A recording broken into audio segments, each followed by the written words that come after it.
it's Jennifer and welcome back to Busy Being Jen. Happy April Fool's Day if you are watching this on the day that this video is posted. I'm here today to share with you an April Fool's Day story. And so I thought maybe you guys would like to hear this. So anyway, this has to do with John and I when we were dating. And John, for those of you who maybe aren't familiar with my channel, John is my husband and we have been married for, well, it will be 23 years this August. So anyway, when John and I were dating, we started dating in November. We had met in the summer, hung out sort of as friends for a while, and we started dating in November. And as sometimes happens in relationships, John started to get kind of weird at one point, and he was feeling pressured, like I was wanting to get married. And I had actually not talked to him about getting married. I was 31 at the time when we started to date, and John is 6.5 years younger than me. So he was 26 at the time. Was he 26? He was 26 when we got married. He was 25 at the time, and I was 31. And I would say to him a lot when we were dating, like I would say, you know what, I'm going to stay in this as long as it's fun. And after that, forget it. And then sometimes, you know, he just started acting really strange. And I said, listen, I was fine before I met you and I will be fine again.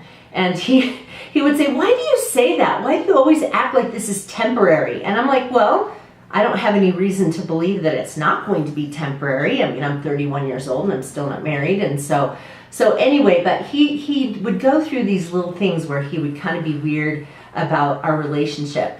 And so we had actually kind of taken a break. You know what that's like.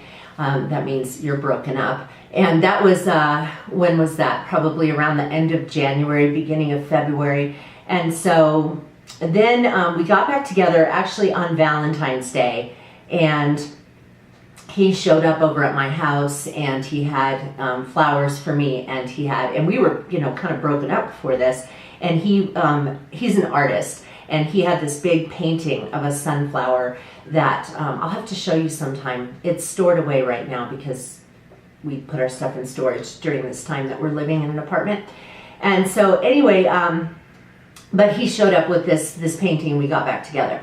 So anyway, we were together, and so several weeks later, I was getting ready. I was teaching 6th grade at the time, and I was getting ready to go to science camp with the kids. And so I was at my apartment and I'm kind of packing, getting things ready, and he calls me and said, hey, can I come over? And I was like, sure. So anyway, he shows up.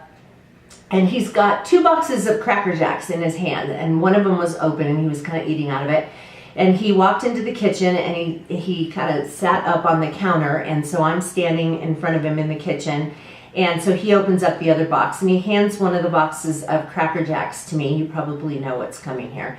And so we're just standing there talking, and I'm eating the Cracker Jacks, and all of a sudden I reach in and I feel the prize, not noticing that the top of the prize package had a slit in it and was open. And I pull it out, but I can see through the package that it's a ring. And I'm thinking, crap, of all things for me to get as a prize in my Cracker Jack box is a fake engagement ring. Now he's going to be thinking, oh gosh, you know, there's more pressure for me to propose to her, and you know, somehow I orchestrated the fact that I got a plastic engagement ring in my Cracker Jacks box. And so anyway, I took the ring out. I didn't even look at it, and it was small. It was small. Like, it was not. I have big hands too, and so it was not going to fit on my ring finger. So I take this thing out. I put it on my pinky finger and I went, oh, a diamond ring. And he looked at me and I looked at him and he kept looking at me. And finally, I looked at the ring on my hand, on my pinky finger, and I realized this is not a prize. This is an antique diamond ring. And I looked at him again and he said, it was my great-grandmother's, we can get it sized. And then he said, will you marry me?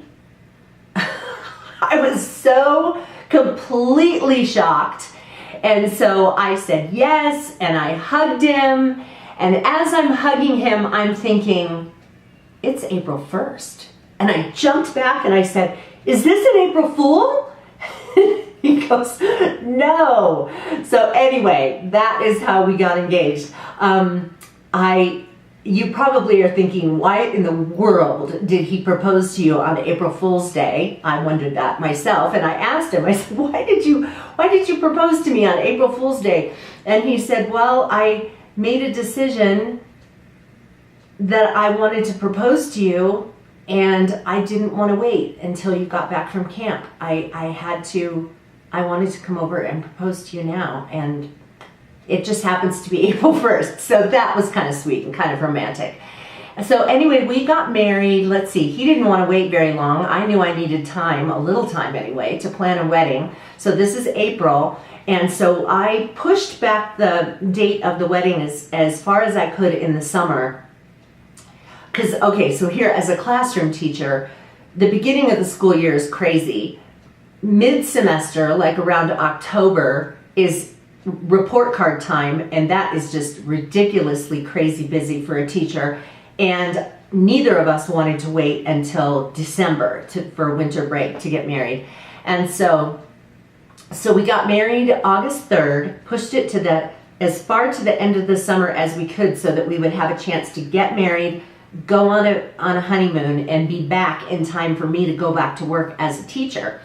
And so yeah, so I had 4 months to plan a wedding. It actually ended up being a really nice wedding, very sweet wedding. We kept it kind of small and like 100 people. And so it was very nice. And so we ended up, we dated from the time we started dating to the time we got married was 8 months. And from the time we met to the time we got married was almost exactly 1 year. And so yeah, that's our story. So if you have a fun April Fool's story to share with me or to share with all of us, comment in the space below, or maybe you just want to share it with me, in which case you can send it to me in an email at busybeingjen@gmail.com. Let me know if you liked this video, if you liked me sharing this kind of a story, give this video a thumbs up. And if you are not a subscriber to Busy Being Jen, hit that subscribe button right there, and YouTube will let you know when I upload new videos, which is a lot. So I'd love to have you follow me on Busy Being Jen, and we'll see you later. Bye.